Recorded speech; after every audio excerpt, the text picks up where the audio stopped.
আবারও স্বাগত আমাদের টি এডুকেশন পয়েন্টে। আমরা আজকে পর্ব 7-এ হাজির হয়েছি। আমরা পর্ব 7-এ আজকে আমরা শিখব কিভাবে এক কথায় বিভিন্ন সংখ্যা থেকে কীভাবে দশমিক সংখ্যায় রূপান্তর করা যায়, সেই টিপসগুলো আজকে আমরা শিখব। ফার্স্ট অফ অল দেখো, আমি কিছু কথা এখানে লিখে রাখছি যে বিভিন্ন সংখ্যা থেকে দশমিক সংখ্যা তুমি কীভাবে রূপান্তর করবে। একটা টিপস মনে রাখবে, সরল, গুণ, বেজ, যোগ এবং বেজের উপরে পাওয়ার। জাস্ট এই টিক্সটা যদি মনে রাখতে পারো তাহলে কিন্তু তুমি এই ম্যাথটা সলভ করতে পারবে। দেখো, আমরা বিভিন্ন সংখ্যা বলতে বোঝাচ্ছি বাইনারি, অক্টাল, হেক্সাডেসিমাল। এই তিনটা সংখ্যাকে কিন্তু আমরা এখানে মিক্স করছি। এই তিনটা সংখ্যা যাই থাকুক না কেন মনে রাখবে, দশমিকে রূপান্তর করতে বললে তোমরা এই যে সরলের কথা মনে পড়বে। আরেকটা কথা এখানে একটু রাফ করি তোমাদের জন্য, মনে রাখবে যদি প্রদত্ত সংখ্যা, এক কথায় প্রদত্ত সংখ্যা, দেখো প্রদত্ত সংখ্যা গুণ বেজ, তোমরা এই টিক্সটা মনে রাখতে পারো। এবার আরেকটা বিষয় মনে রাখবে যে কোনো বেজের উপরে যদি, এক কথায় বেজের উপরে যদি শূন্য হয় মনে রাখবে, তাহলে সেটা 1 হয়ে যাবে। যদি এই যে ক্যাটাগরি বেজের উপরে যদি কোনো রকম তুমি শূন্য দেখতে পেরো সেটা 1। জাস্ট এই যে এই টিক্সগুলো মনে রাখবে, তাহলে দেখো এই ম্যাথটা সলভ করতে গেলে তোমার কোনো সমস্যা হবে না। এইবার দেখো আমাদের আরেকটা বিষয় এখানে একটু ক্লিয়ার করি।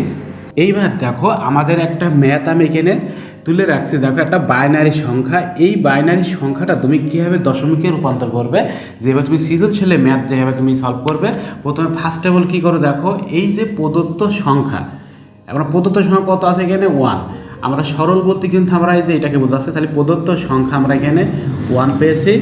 এবার আমরা দেখো এখানে যে সংখ্যা বেস থাকবে সেই বেসটা, ওই যে বেজের কথা বলা হয়েছে, এই বেসটা তোমরা এখানে তুলে দেবে। এই যে এইবার এই ব্র্যাকেট দেওয়ার পরে এবার এখানে যোগ দিয়ে দেবে।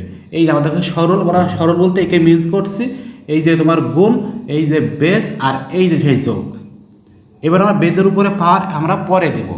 তোমরা যদি মনে করো যে আমরা বেজের উপরে পাওয়ার আমরা দিয়ে দেবো, তোমার ইচ্ছা কেমন। দেখো বেজের উপর পাওয়ার দেওয়ার সিস্টেম, দেখো এখানে পয়েন্ট, এক কথায় পয়েন্টের এই সাইড থেকে দেখো শূন্য থেকে শুরু হয়। এই যে শূন্য, এক কথায় 0, 1, এই যে 2, 3, 4, এই জায়গায় শুরু হয়। কিন্তু পয়েন্টের ওই সাইডে দেখো -1, -2, -3, এইভাবে কিন্তু শুরু হয় পয়েন্টের ওই সাইড থেকে বা এই সাইড থেকে। আশা করি বুঝতে পেরেছে বেজের উপরে পাওয়ার বিষয়টা কী। আমাদের দেখো এইবার আমরা সংখ্যাগুলো একটু সাজিয়ে নিকটু, দেখো তোমরা পাওয়ার বিষয়টা বুঝতে পেরেছো। দেখো আমরা প্রত্যেকটা ম্যাথ দেখো এখানে আমরা সাজিয়ে নিয়েছি। দেখো পয়েন্টের এই সাইড থেকে দেখো আমাদের, আর এই সাইডে দেখো আমাদের এখানে পয়েন্ট থাকবে। জাস্ট আমি অ্যারো চিহ্ন দিয়ে, এক কথা তীর চিহ্ন দিয়ে এখানে দেখো আমি এখানে বুঝিয়ে দিয়েছি। দেখো এই তীর চিহ্নটা দেখো তুমি কখনোই ভুল করে দেবে না, বোঝার স্বার্থে কিন্তু আমি এখানে তীর চিহ্ন দিই। তার মানে কি, আমার এই যে এই জায়গায় কিন্তু আমার পয়েন্ট থেকে শুরু, এই জন্য কিন্তু আমি এখন জাস্ট মনে রাখার জন্য দিয়েছি।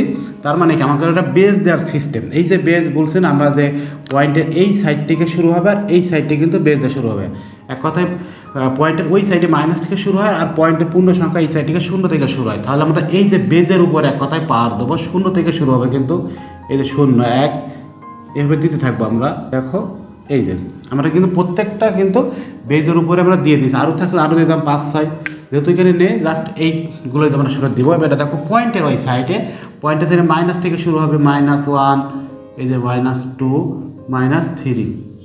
দেখো আমরা এভাবে দিতে থাকবো। আমরা একটু বড় করে দিই। দেখো আমরা পয়েন্টগুলো দিতে পারছি। এইবার দেখো তোমাদের কাজকে এবারে দেখো আমাদের সবগুলো দেওয়া কমপ্লিট। এইবার আমাদের ক্যালকুলেশন করতে হবে। জাস্ট তোমাদের এই যে সরল এই কথাটা মনে রাখবে, বাকি দেখো সবগুলো কিন্তু আমরা একই সিস্টেমে করতে পারবো। তাহলে দেখো আমাদের এটা যদি গুণ করি, আমাদের এখানে টোটাল যদি গুণ করি তাহলে আমাদের আসবে না 16। এবার দেখো এখানে টোটাল যদি আমরা গুণ করি, তোমরা যারা খুবই কম বলো তারা এখানে গুণ করা বলতে বোঝাচ্ছে এখানে 3টা, দেখো এখানে 3টা 2, দেখো এখানে কয়টা 2, এখানে 4টে 2। এই যারা খুবই কম বোঝো আমি কিন্তু এইটা মিন্স করছি। দেখো দেখো এই যে এইগুলো গুণ করলে দেখো আমাদের সবগুলো এভাবে আসবে। আমি কিন্তু এইটা এখানে মিন্স করছি। তাহলে দেখো আমাদের এখানে 8 আসবে। আর এখানে দেখো অর্থাৎ সেভ রাখবে, প্রদত্ত সংখ্যা কোনো রকম যদি 0 হয় তাহলে কোনো এখানে হিসাব করবে না, ডাইরেক্ট 0 দিয়ে দেবে। এবার আসি, দেখো এখানে বেজ পাওয়ার 1 আছে, তাহলে এখন 1 আসছে, এখানে 2 1 2। দেখো এখানে বেজের উপরে 0 আছে, তাহলে কি এখানে 2 আর থাকবে না, এখানে 1 উত্তর হবে। এক কথা ওই যে আমরা লিখে দিয়েছি, তাহলে এখানে 1 গুণ 1, তাহলে 1 আসবে। এইবার দেখো পয়েন্টের ওই সাইডে তুমি কী করো, দেখো তো 0 রয়েছে বেজের উপরে, এক কথায় প্রদত্ত সংখ্যা 0, আমরা কোনো কিছু আর হিসাব করবো না। এইবার দেখো এখানে আমাদের প্রদত্ত সংখ্যা তো 1 আছে, অর্থাৎ সেটাকে পয়েন্ট তুমি কীভাবে তুলবে। 1 দেবে এবং এই 2টা বেসটা নিচে নামাই দেবে। এইবারটা এই যে পাওয়ার দেখো তুমি এই সাইডে এবার দিয়ে দেবে, মানে আমাদের এই মাইনাস তোলার জন্য। এবার দেখো এখানে প্রদত্ত সংখ্যা রাখলাম, দেখো এই যে 2 দিলাম আর এখানে এই যে 3 দিলাম, দেখো আমাদের মাইনাসগুলো উঠে গেছে।